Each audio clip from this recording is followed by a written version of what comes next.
What is going on, peeps? It's Wrath here, hanging out today, playing some Idle Heroes. I want to thank you guys so much for coming to hang out with me today. If you liked the video, don't forget, smash that thumbs up button to show your support. And if you haven't already, don't forget to subscribe as well. Alright guys, we're here today on the mini account, mainly because people keep asking me to see it. Like, if I go more than a day without a mini account video, people are like, oh my god, what happened to the mini account? Is it still there? Yes, yes it is. There's just not always something happening. And that is like the curse, the plague of this week. These weeks are the slowest weeks of Idle Heroes.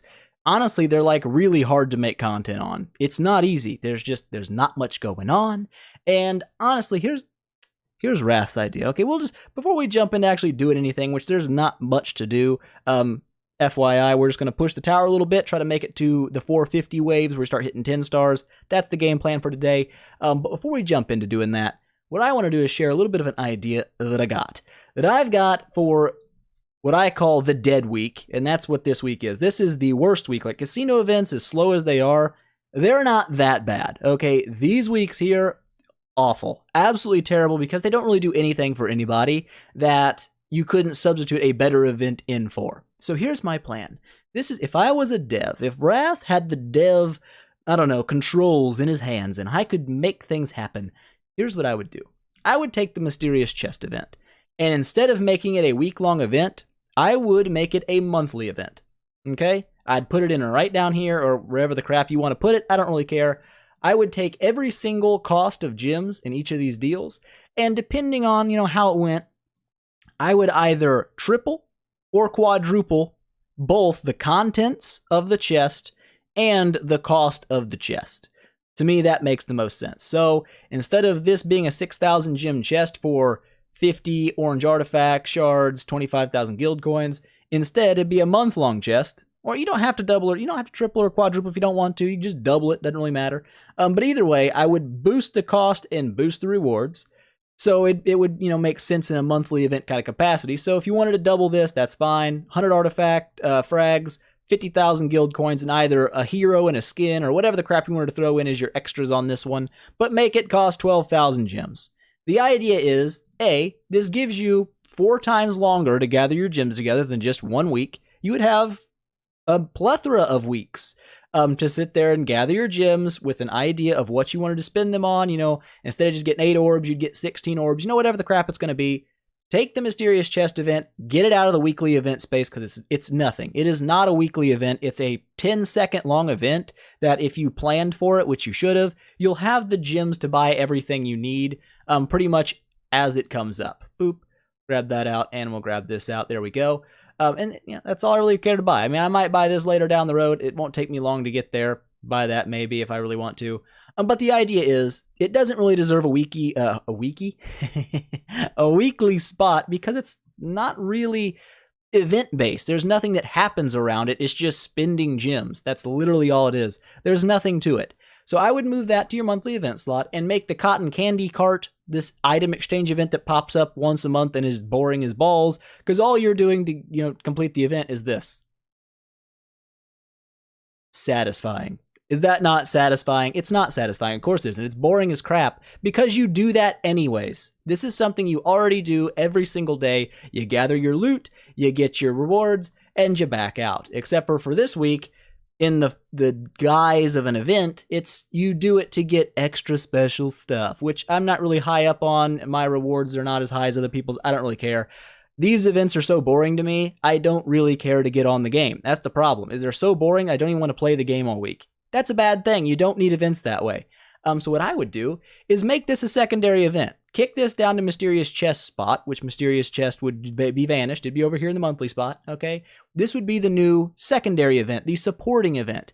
And what the new main event would be, this is what I think would be really cool, is it would follow similar ideas to the old Broken Spaces system, but not quite. The idea being that the entire server, so whatever server you were on, whether it's S1 or S5006, whatever server you play on, the game would have bosses set up to spawn in waves. Like in Broken Spaces, you get 3 waves of bosses. You have your weak Ninny boss, who you beat easily. Almost everybody can take it. It moves up in difficulty at the second wave, and the third wave it gets even more difficult. But what I would do is institute a larger tier of bosses. So instead of just 3 waves of bosses, it'd be a week-long main event for the entire server. Everyone gets to hit this boss, not just one person.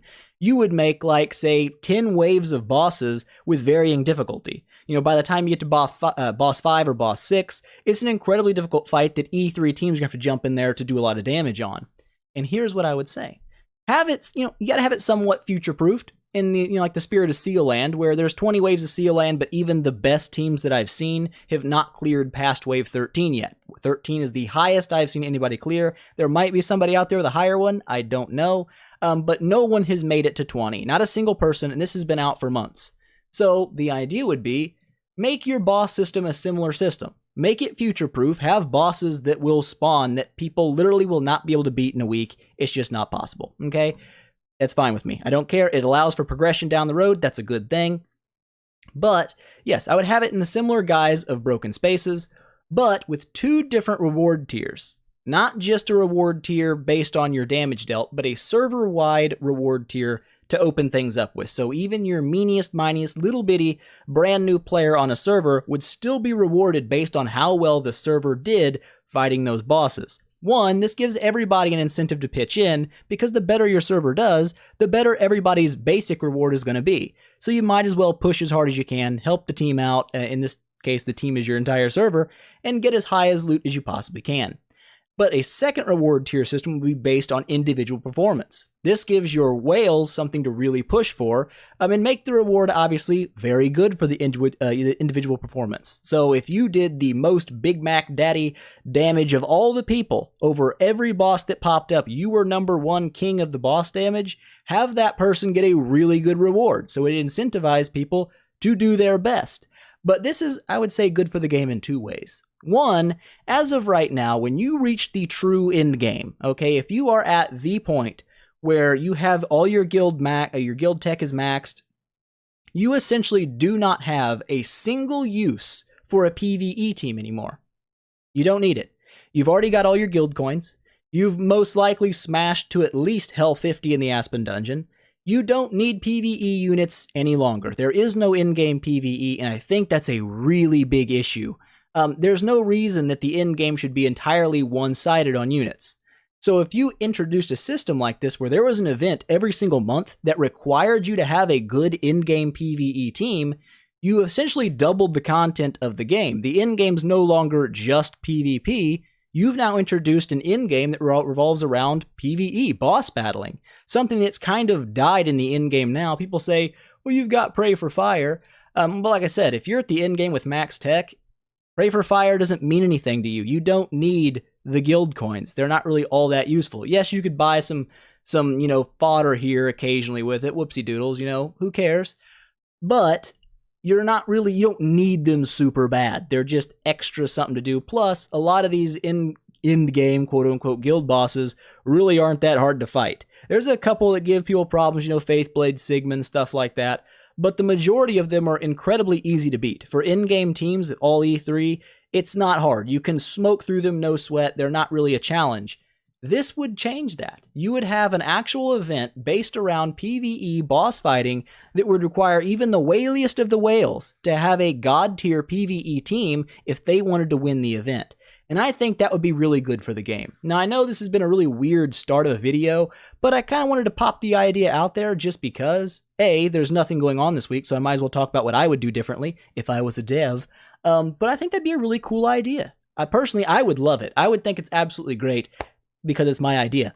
So I'm biased. Let me know what you guys think about it down in the comments.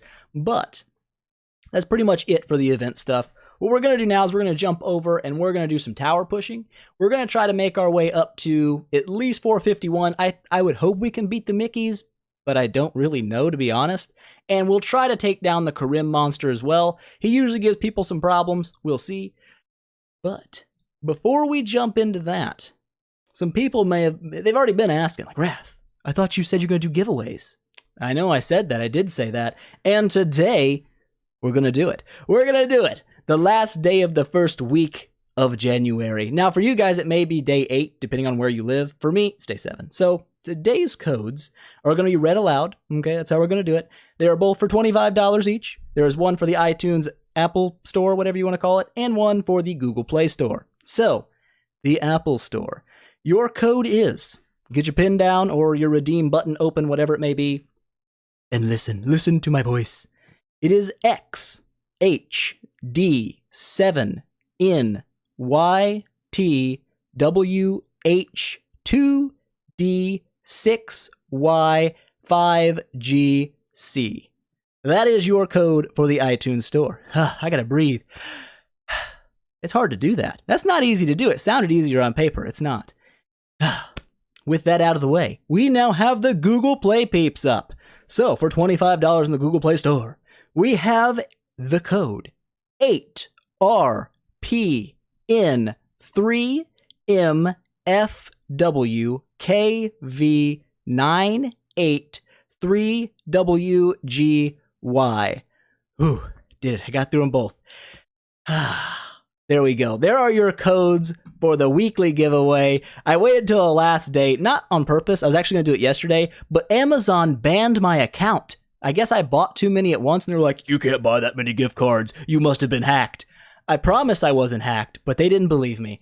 So I had to reset all of my account information, and it was just a fantastic time. Thanks a lot, Amazon, for doing that to me. And, you know, by default, hurting my peeps. So I'm sorry, that's Amazon's fault. So I had to go back, set all that stuff up, and then get these cards brought today. So there you go.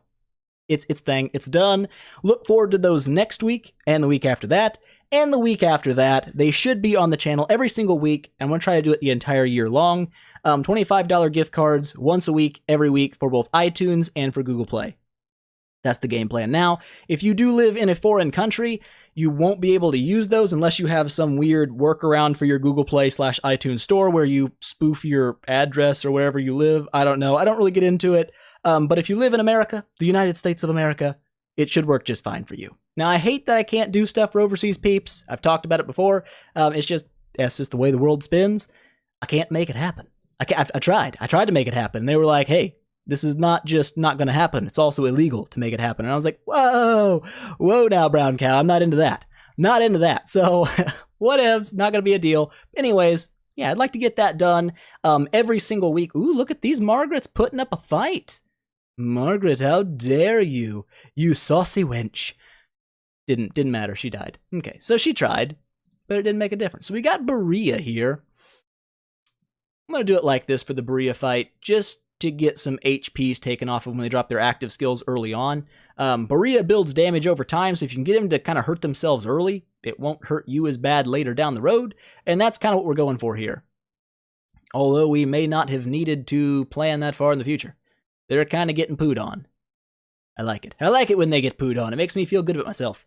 Even though, in the terms of the server, Wrath is not doing super great anymore.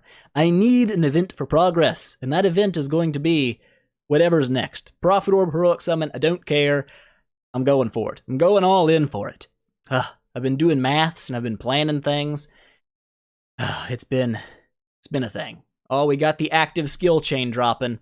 It won't matter. Dasmog, you will go down. I promise you. But yeah, I've been mathing out, my path to an E3 Aspen. That's going to take a while. Like, basic maths have taught me it's going to take a long while. And that's not just doing single completions. I was talking about doing triple completions. Every single time it came around, it would still take me 3 months of triple completing light and dark events to build an E3 Aspen. Yeah. Yeah, that's right. That's a freaking lot. That is an absolute buttload of orbages and timages to make an E3 Aspen. So I'm going to probably push him down the road a bit, just because. Was that his shield? Did he used to have that? I don't know if that used to be a thing. Maybe I don't know. I might be blind or something. It's probably been there the entire time. I just didn't notice it. Whatevs, okay? But yeah. Light and dark orbing, not super profitable. It really isn't. For every single completion of I've got it written down here. I was doing math earlier because sometimes I math things. I do it for fun. I enjoy math. But earlier in the day. I was like, I wonder how long it would take. I was just kind of tooting the idea around, and I was like, how many heroes would you statistically get from 80 orbs in the light and dark faction?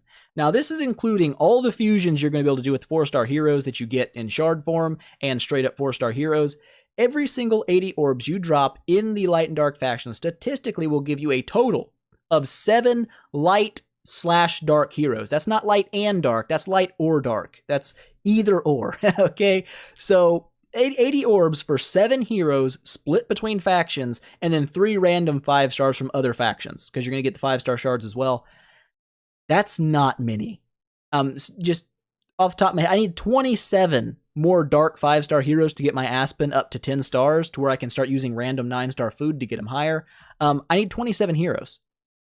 So I would need to do that 3 times every single time the orb event came around for 3 months. Or I could do it 4 times for 2 months, and on the 3rd month, I don't have to do it like once or twice.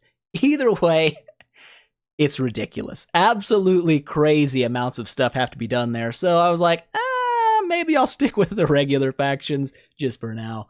But we're up to Mickey's. We're up to the 10-star units in the tower. I want to destroy them. What did we get last time? Balls, I didn't even pay attention. Stupid face, whatever. I was going to pay attention to what I got from 450, because it's going to be a long time before I see 480. At least I feel like. So I don't know. I don't know what that was. Well, we're not doing bad here. I mean, now we're doing pretty decent. I thought the Mickeys would maybe give us a little more trouble being, 10-star Mickeys, but that's a big fat no. That's a big fat no. They still suck. Back in the day, they used to really be a pain in the butt because they had dodge. If you guys didn't play, I guess, a while back, there used to be a dodge mechanic. Block replaced it, but dodge essentially was exactly what it sounds like. And for this battle, I'm going to go ahead and I'm going to remove that. And what I'm going to do I want active skill in the back? I don't know. We're going to do it like this. The reason being, Karim builds damage as your units die. So if I had a full team in here, they would get a big attack buff from killing 1, 2, and then 3 enemies. It's like a 30% attack boost each time an enemy dies. So that's like 90% of attack boost.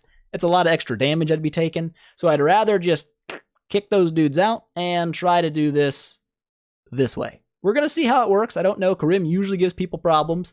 We're going to see. We're going to see how it goes with this team. Of course, they're going to kill Valkyrie off first. I don't know if Valkyrie was a good idea to keep her in here. It might not hurt us. It might be okay. We'll see. We'll see. Cthulhu loses all of his attack, by the way. Look at that. He did 3,000 damage with his dots. That's not much damages. That's very little damages. But it's okay. Oh yeah, okay. The Crims are starting to die. After they start dying, they're much easier to kill. 100%. So yeah, I think we got this. I feel like we picked the winning strategy. I feel like we absolutely did. Boop, there you go. Get wrecked on, nerds. You're dead. We did it. I didn't expect to do it, but we did do it. Do it, we did. Feels good. So should we try to push to 455? I don't know. These yield Margarets might give us some yield problems. Doesn't really matter how we set this up, but we're going to do it anyway. Let's give it a shot. Bring the full team back in. I know Dasmog always gives me a huge pain in the neck. Dasmog is just a problem. He's a problem. It's what he does. I don't know. These Margarets don't seem like they're doing super great. I'd hold the phone. Maybe they're doing better than I initially thought. Or perhaps they're not. Or perhaps they are. Horus is dead. Horus hath died. Uh-oh. Oh, farts. We might be, I don't think Cthulhu's going to handle this. They heal too much. Oh my gosh. Oh, Cthulhu is a bad idea for this wave. Did you see how much they just healed? How much healed did they do? Oh my god. Yeah, Cthulhu might be a bit of an issue for this one. What we might do here is actually ditch the old Cthulhu monster and throw Cruz instead. I don't know if that's going to help, really. I mean, he's one of my best units, but that damage over time, I feel like, is causing me much more harm than it's doing good. So we'll see if we can maybe make this happen with him not in the picture. If we can't, Flame Strike's probably not helping us either, because she's just going to be healing people. I don't know.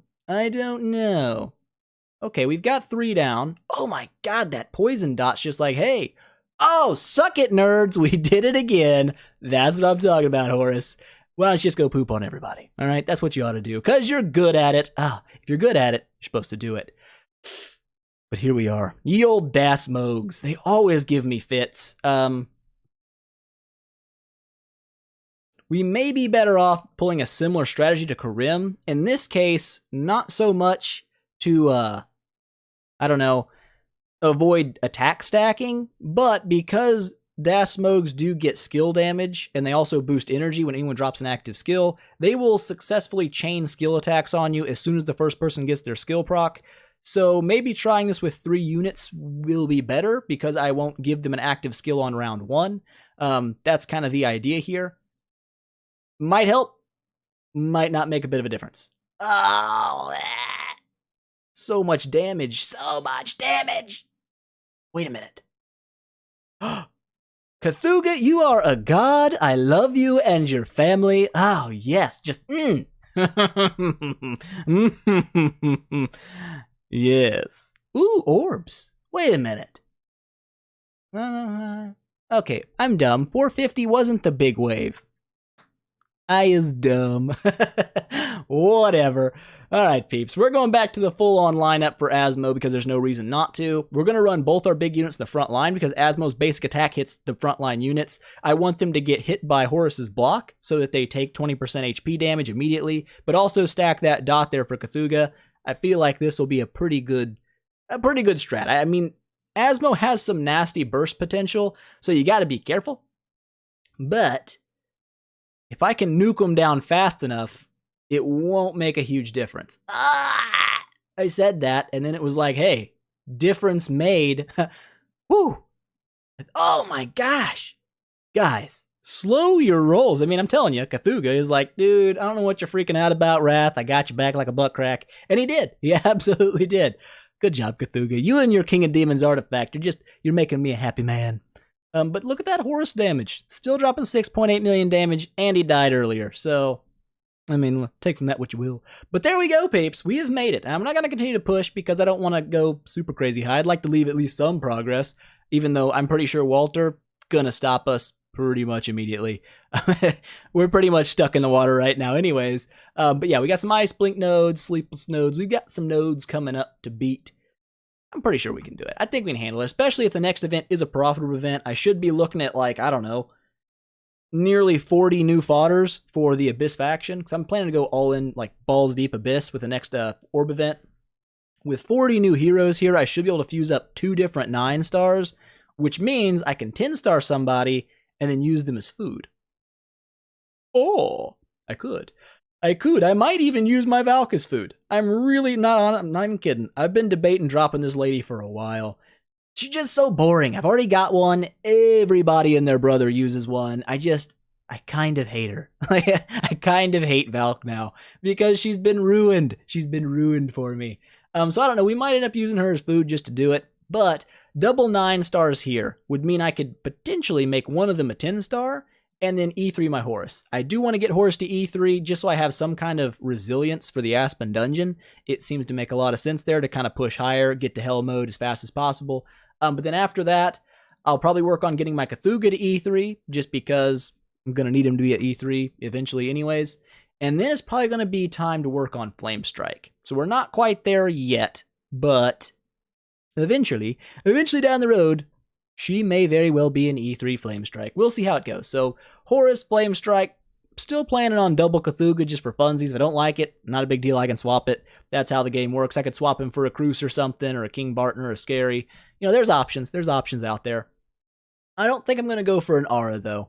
Because to go for an Aura, I'd have to go for a Forest unit, which would mean probably Valkyrie, which I'm so tired of. I mean, I could do like a Rosa or something, but You know what I'm saying? We'll pick up Aspen as well. I'm just going to try to make my own little team here. No Aura plans in mind. Just make something happen. Now, Aspen's obviously, like I said, he's like at least 3 months down the road. Probably more like 5 or 6. Unless we get rich beyond our wildest dreams. And even then, it's still going to take some time. But I think that's going to be it for today, guys. There wasn't a lot going on. Just wanted to get some stuff done, talk about some new ideas for what I think the game could do, and think it would make a really big difference. Having some real in-game PvE content, I think would be actually a really good thing for the game. So anyways, that is it for today, guys. I hope you enjoyed it. If you liked the video, please make sure, smash that thumbs up button and show your support if you haven't already. Don't forget to subscribe as well, and tell your friends about it, because that definitely helps me out a lot. And I will see you guys in the next one.